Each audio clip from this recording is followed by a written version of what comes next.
भारत में आज करीब 2 घंटे तक साल का आखिरी सूर्य ग्रहण देखा गया और इस घटना का गवाह बनने के लिए बड़ी संख्या में लोग देश के अलग अलग हिस्सों में तारामंडलों तक पहुंचे।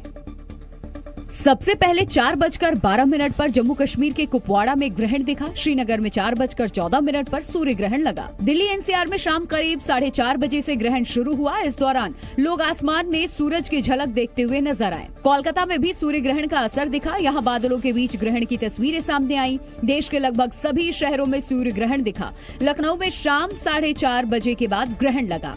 इस दौरान बड़ी संख्या में लोगों ने आस्था की डुबकी भी लगाई। वाराणसी में गंगा के घाट पर लोग उमड़े। इस दौरान श्रद्धालुओं ने गंगा में डुबकी लगाई। प्रयागराज में संगम तट पर भी बड़ी संख्या में लोग पहुंचे और गंगा यमुना के संगम स्थल पर डुबकी लगाते दिखे।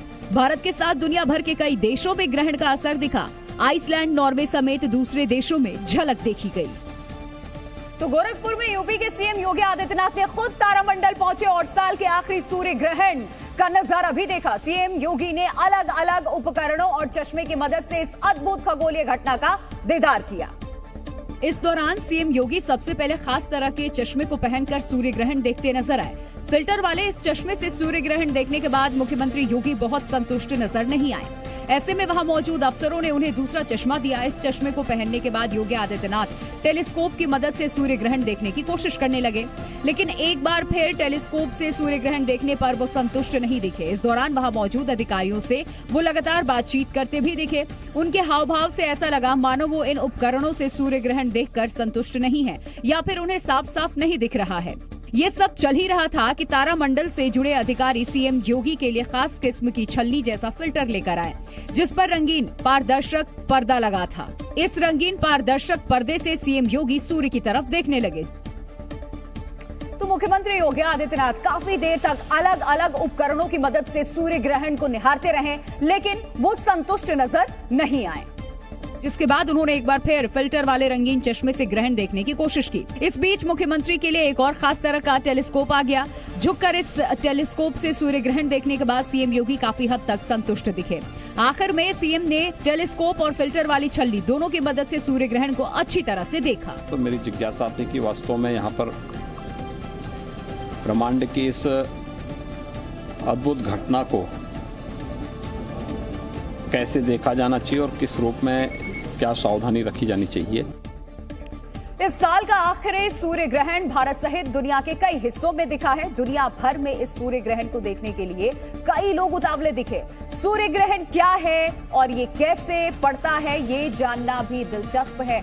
जानकारों के मुताबिक सूर्य, चंद्रमा और पृथ्वी के एक सीध में आने से सूर्य ग्रहण पड़ता है। तीनों के एक सिध में आने से चंद्रमा की छाया पृथ्वी पर पड़ती है, जिससे चंद्रमा पृथ्वी के कुछ हिस्से पर सूर्य की रोशनी को रोकता है और सूर्य ग्रहण हमेशा अमावस्या को पड़ता है, जबकि चंद्र ग्रहण पूर्णिमा के मौके पर पड़ता है। इस साल का आखिरी सूर्य ग्रहण भारत में 1 घंटा 45 मिनट तक दिखा। इस दौरान लोग धूप के चश्मे या फिर टेलीस्कोप से सूर्य ग्रहण देखते नजर आए, क्योंकि नंगी आंखों से सूर्य ग्रहण को देखने से आंखों पर बुरा असर पड़ता है। और भारत के अलावा दुनिया के कई देशों में आज सूर्य ग्रहण देखने को मिला। आंशिक सूर्य ग्रहण यूरोप, उत्तर पूर्वी अफ्रीका और पश्चिम एशिया के कई देशों में आज दिखाई दिया, जिसकी शुरुआत आइसलैंड से हुई, जहां सबसे पहले सूर्य ग्रहण दिखा। आइसलैंड में भारतीय समय अनुसार दोपहर 2:28 पर सूर्य ग्रहण लगा, जिसके बाद दक्षिण अफ्रीका केडरहम में 2:34 पर सूर्य ग्रहण शुरू हुआ। इस दौरान आसमान में सूर्य के पीछे सुनहरी रोशनी दिखी। टर्की में भी सूर्य ग्रहण का अच्छा खासा असर दिखा। टर्की के इस्तांबुल में दोपहर 3:04 पर सूर्य ग्रहण लगा। भारत के पड़ोसी देश पाकिस्तान के कराची में शाम 4:37 पर सूर्य ग्रहण देखा गया। इसके अलावा नॉर्वे, इटली और अबू धाबी में सूर्य ग्रहण लगा और बड़ी तादाद में लोगों ने इस खगोलीय घटना का दीदार किया। चक्रवाती तूफान सितरंग की वजह से असम में भारी बारिश हुई है। बंगाल की खाड़ी में आए चक्रवाती तूफान सितरंग के असर से असम के नागांव जिले में भी भारी बारिश हुई। बारिश के साथ चली तेज हवाओं के कारण कई घरों को नुकसान भी पहुंचा, वहीं कई पेड़ उखड़ गए हैं। रांची में दिवाली की रात एक बस में भीषण आग लगने से 2 लोगों की मौत हो गई। जानकारी के मुताबिक दिवाली पूजन के बाद बस में दिया जलाया गया था, जिससे बस में आग लग गई। उत्तर प्रदेश के बरेली में बीती रात आतिशबाजी की चिंगारी से एक फर्नीचर के शोरूम और बैंक्वेट हॉल में आग लग गई। काफी मशक्कत के बाद फायर ब्रिगेड की टीम ने आग पर काबू पाया। अलीगढ़ में दिवाली की रात पटाखा चलाने को लेकर दो पक्षों के बीच जमकर मारपीट हुई। इस झड़प में महिलाओं समेत 7 लोग घायल हुए। वहीं इस घटना का एक वीडियो सामने आया, जिसके आधार पर पुलिस जांच कर रही है। गुजरात चुनाव की बढ़ती आहट के बीच में वडोदरा में दिवाली को देर रात 2 गुटों में जमकर के सांप्रदायिक बवाल हुआ। हालात को काबू में करने के लिए इलाके में सुरक्षा बल को तैनात रहना पड़ा। बताया गया कि झड़प की शुरुआत पानी गेट क्षेत्र से हुई, जो बाद में पथराव, आगजनी और तोड़फोड़ में बदल गई।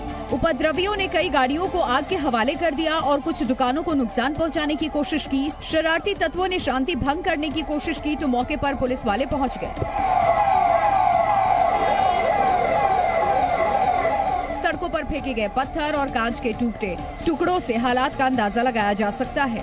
हालात को काबू में करने के लिए पुलिस बल पहुंचा तो उसे निशाना बनाकर पेट्रोल बम फेंके जाने लगे। उपद्रवियों के मंसूबों को भांपकर पुलिस उन्हें धमकाती दिखी। तो पुलिस ने हंगामा करने के आरोप में 20 लोगों को हिरासत में लिया और बताया ये गया है कि उपद्रवियों ने हंगामा करने और पहचाने जाने से बचने के लिए आसपास के कई सीसीटीवी को खराब कर दिए थे। यानी कि वडोदरा में जो कुछ हो रहा था वो साजिश के तहत किया जा रहा था।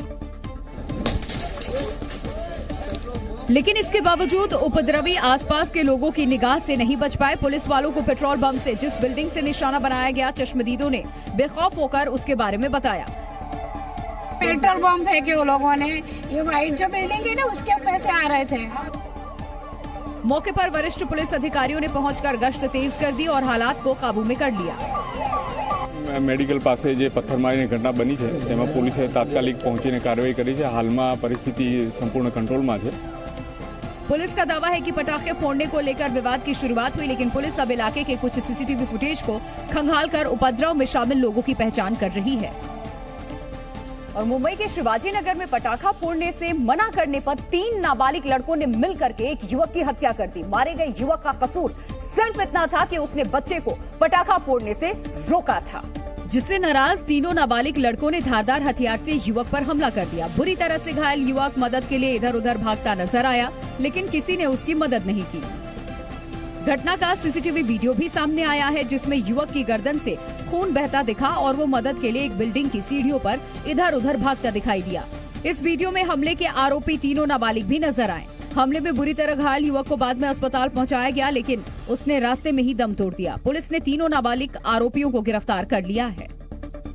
इंडोनेशिया में 230 यात्रियों को लेकर के जा रही एक बोट अचानक आग इसमें लग गई। जानकारी के मुताबिक ये बोट पूर्वी नुसा तेंगारा प्रांत के कुपांग से कलाबाही की ओर जा रही थी।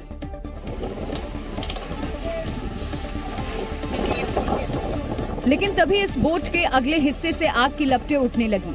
काला धुआं और आग के शोले देख बोट में सवार लोगों की सांसें थम गई, जिसके बाद शुरू हुआ रेस्क्यू ऑपरेशन। केएम एक्सप्रेस कैंटिका 77 नाम के इस बोट पर 230 यात्री और 10 क्रू मेंबर सवार थे, जिन्हें लाइफ जैकेट पहनाया गया और दूसरी बोट के जरिए सुरक्षित बाहर निकाला गया।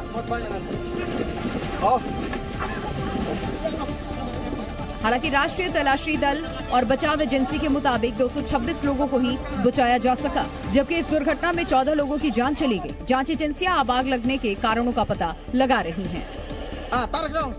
फर्जी खबरें और गैर जरूरी मैसेज भेजने वाले अकाउंट्स पर व्हाट्सएप लगातार सख्त कार्रवाई कर रहा है। सरकार को भेजी गई रिपोर्ट्स के मुताबिक व्हाट्सएप ने 16 महीने में 2 करोड़ 40 लाख से ज्यादा अकाउंट्स को ब्लॉक कर दिया है।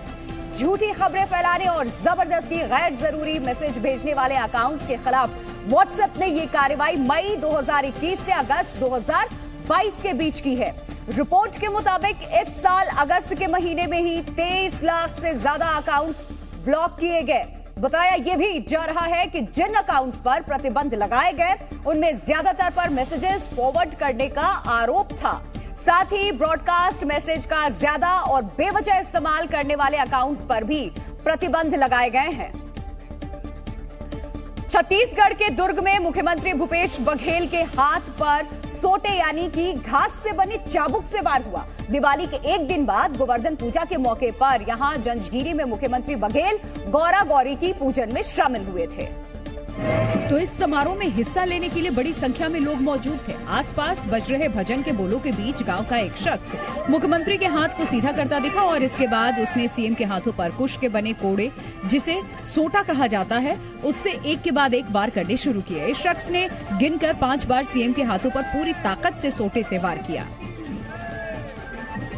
इसके बाद सोटे से वार करने वाले शख्स और मुख्यमंत्री ने एक दूसरे का हाथ जोड़कर अभिवादन किया। मान्यता है कि राज्य की मंगल कामना के लिए और विघ्नों के नाश के लिए ये बरसों पुरानी परंपरा है, जिसे हर साल मुख्यमंत्री निभाते हैं। अयोध्या में बन रहे राम मंदिर की कुछ नई तस्वीरें सामने आई हैं। अयोध्या में भव्य राम मंदिर का निर्माण कार्य जारी है। राम जन्मभूमि मंदिर में कुल 394 कमरे होंगे। ताजा जानकारी के मुताबिक फिलहाल राम मंदिर के गर्भगृह का 50% काम पूरा हो चुका है और गर्भगृह दिसंबर 2023 तक तैयार हो जाएगा। बंगाल में चक्रवाती तूफान सितरंग का असर दिखने लगा है। मौसम विभाग ने बंगाल और ओडिशा के तटीय इलाकों में भारी बारिश की चेतावनी जारी कर दी है। वहीं एनडीआरएफ की टीम को भी अलर्ट कर दिया गया है। राजधानी दिल्ली में प्रदूषण कम करने के लिए पानी का छिड़काव किया जा रहा है। बीते दिन हुई आतिशबाजी के बाद दिल्ली के कई इलाकों में AQI 300 के पार पहुंच गया है। दिल्ली में बढ़ रहे प्रदूषण के लिए दिल्ली बीजेपी अध्यक्ष आदेश गुप्ता ने पंजाब की आम आदमी पार्टी सरकार को दोषी ठहराया है। आदेश गुप्ता ने कहा कि पंजाब सरकार ने पराली जलाने पर अब तक कोई कार्रवाई नहीं की है।